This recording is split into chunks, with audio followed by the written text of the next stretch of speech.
So this is just the guitar, my guitar rack that's got all my guitars, road guitars in it, not my home guitars. That's my original Collings that I bought in Nashville a few years ago, and it's one of the most beautiful guitars I've ever played. It stands up there right with my Martin D28, which doesn't come on the road.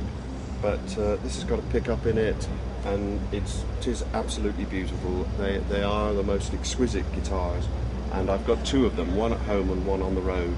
This is the one on the road, and it even smells nice. It's lovely. Yeah. But guitars do smell nice. This is my original Telecaster that I bought when I first joined, when Mike first called me, and before I'd actually even met the other guys, because I'd met Mike first.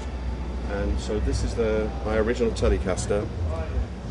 I used it for the first few years until I got my 335, and then into 1965, and it used to do question after 1970 with really heavy strings, because an acoustic guitar was no good on the road then.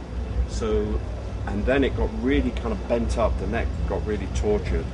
And only about 4 or 5 years ago, I got it out of the attic again, because I wasn't using it anymore, and renovated it, and now it's just as good as ever, and it just loves to be here, and it enjoys every tour, and it's just great. It was absolutely new when I bought it, obviously, but it's got a bit worn over the years. That's my Squire Strat, Japanese. Excellent guitar, done a lot of things. I've got better Strats.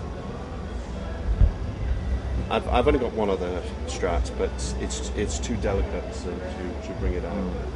And this is the spare 335. There's a Sunburst Dot, and this is a tough old guitar. And sometimes when it's wet or the temperature's really hot or really cold, my best 335, really feels it sometimes, and it's just a bit too delicate.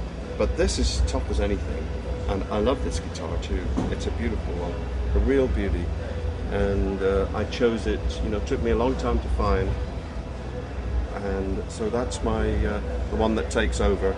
But they're good friends. They talk to each other. There's no competition between them. Sometimes when the weather's bad, I will use this, and I've had this for probably the early 90s. 92. It's a reissue of the 59 model Dot. So it's got dots up here, markers, inlays, instead of bars. My other one's got bars, you see, up the neck here. And this one's got dots. Machine heads are different. Machine heads are plastic in here. And these are steel. Probably better quality than the old plastic ones. But this is a lovely guitar, This is a great guitar. I always adored this guitar, really because of Joe Brown. Joe Brown in England, just Google Joe Brown. He was a real example to me of a guitar player, and he had one identical to this, and this is the one guitar that I always loved, exactly this colour, Sunburst. And the next one is my Olson, James Olson, hand-built guitar, and plays a lot of the finger-picking acoustic stuff. One of the most reliable and tough guitars I've ever had, and yet remarkably light.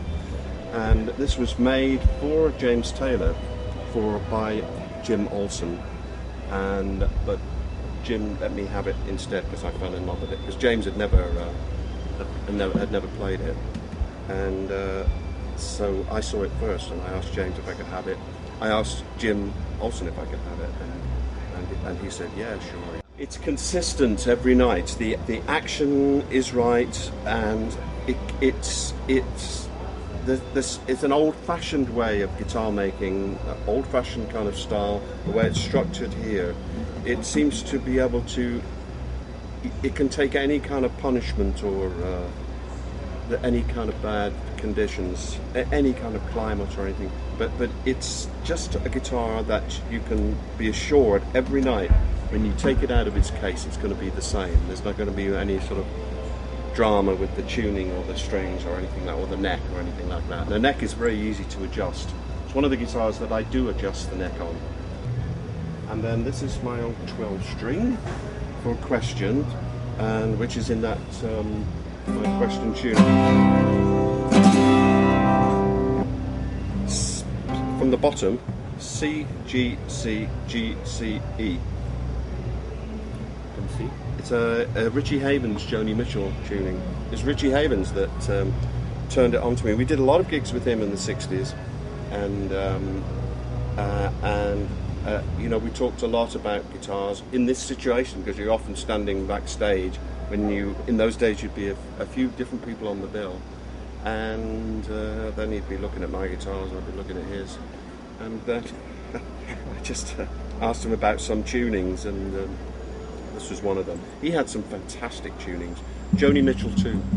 Joni Mitchell wrote the book on tuning. This guitar I've had probably for 20 years, maybe a bit more, 25 years. But the original guitar that played Question in my Gibson, I've still got that, and I've got my original 12 string that I did all the early Moody's albums on, the Lonnie Donegan one. That's another story you'll find on my website, and that's I got that back. Well, after 40 odd years, you know, I'm very glad. But my Gibson is not tough enough to do really a tour, but this one is strong. You need strength and character. The only problem with it is that I turned up one day at a gig and opened it and realised that the varnish had been cracked right the way through it, and it must have been suffered some temperature on a plane or something like that. But it still sounds just fine. But there can be a little bit, the varnish can be a little bit sort of fragile on this particular kind of guild. I record quite a bit with it, yeah, different things. It's good for little parts of different songs, and of course it's done, you know, live albums. Every time you hear Question, it's this guitar playing.